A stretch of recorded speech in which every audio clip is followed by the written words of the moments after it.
Hello, here we are, week 217. Right, let's feed the fish.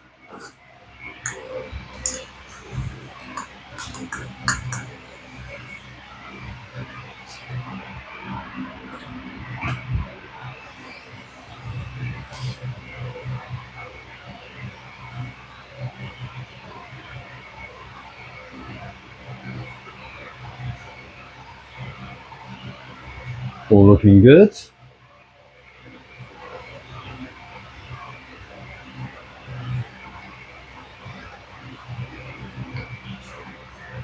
Right.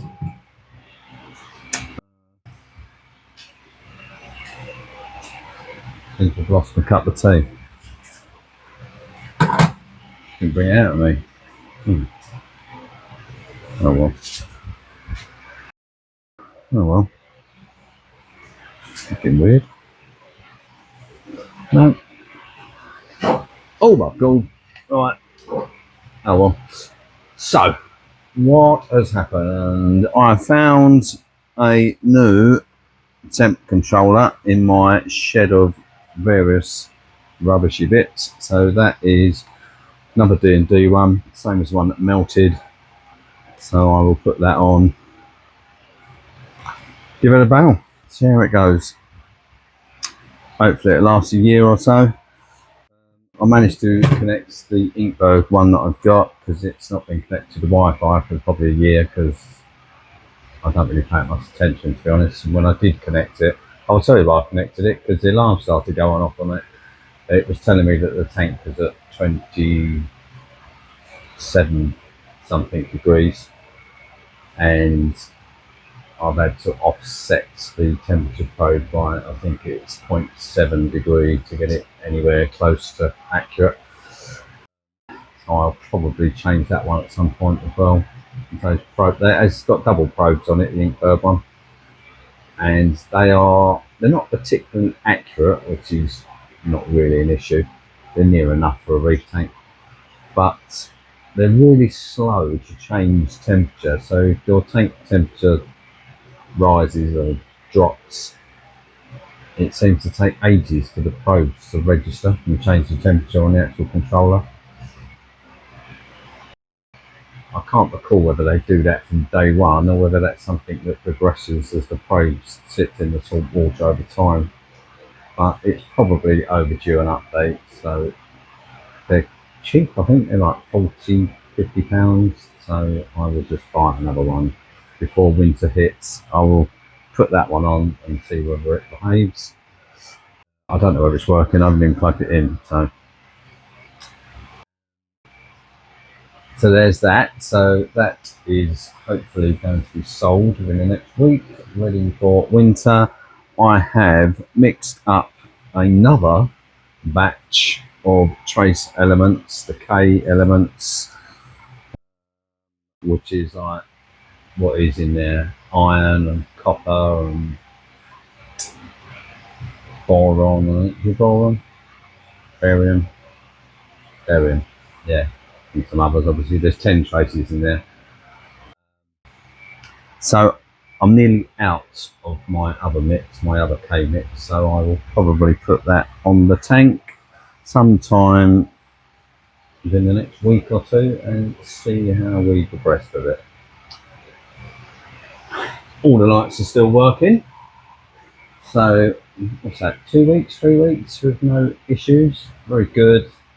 Still warm, so the aircon is still on and the fans are still running, the evaporation is still running at 29 litres.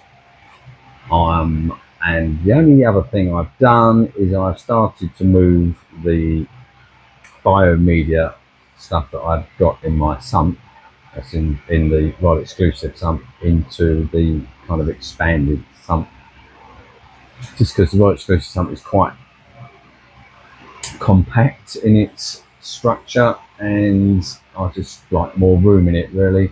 And at some point I'm going to probably move the skimmer out that's in it, and then I can give that sump a really good clean, because I used to clean it religiously each week. Every time I did a water change I would go down and I would take at least 1 or 2 full blue salt buckets of water out, you know, scrape it all off, keep it all nice and clean, and it looked pretty spotless. Now I've put in like the skimmer in there, I've had reactors in there, and it's not a very big sump anyway, and it's pretty filthy now because I can't get in to clean it properly. So one of the reasons, other than obviously the extra capacity for when the tank, the returns go off, the other thing about the expansion is I wanted to get some of the clutter out of that sump and into more accessible expansion.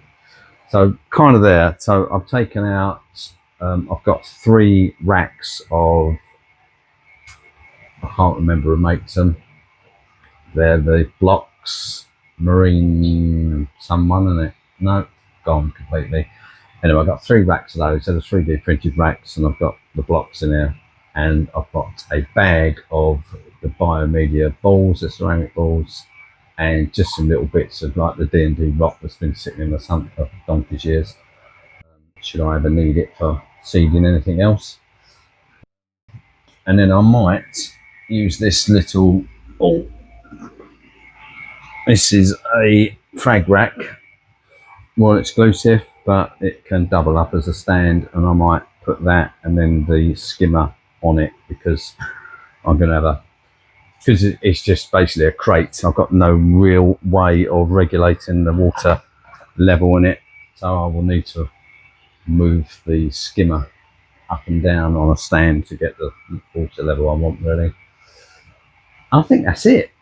I'm about to do a water change. I haven't started yet. Normally I'd do the overflowing with the protein skimmer, and I had no reason that I haven't done it other than I completely forgot. Literally, I've just sat here and went, oh yeah, I should have done that about 6 hours ago, but I didn't. So yes, I'll do a bit today, I'll do a bit tomorrow, doesn't matter. I'm going to do a probably 30% water change on the spawning tank, and that will be me done. A couple of power heads to clean. Job's a good one. So it's been quite weak, nice week. All the corals that went in recently are doing okay. Even some of the stuff that Ron sent is coming back. Yeah, so yeah, I've got, I don't know what it is, I can't remember, but one of the bits, the base never died off, and it is now starting to grow back. So hopefully that will regenerate itself.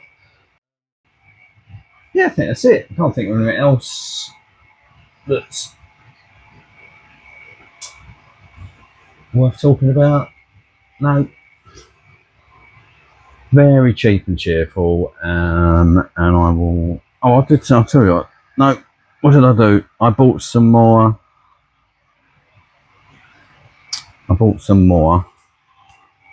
Sodium carbonate. I bought 4 kilos for £16 or whatever it is. So I can. I noticed I was getting a bit low, and I dose about 370 mils a day of sodium carbonate on top of the calcium hydroxide, which goes through the calc stirrer. Yeah, so I just noticed getting a bit low, so I bought some more of that. So 4 kilos will last me quite a while. And that's it. Yeah, that's it. Right, thank you for watching, and I will see you in the next one.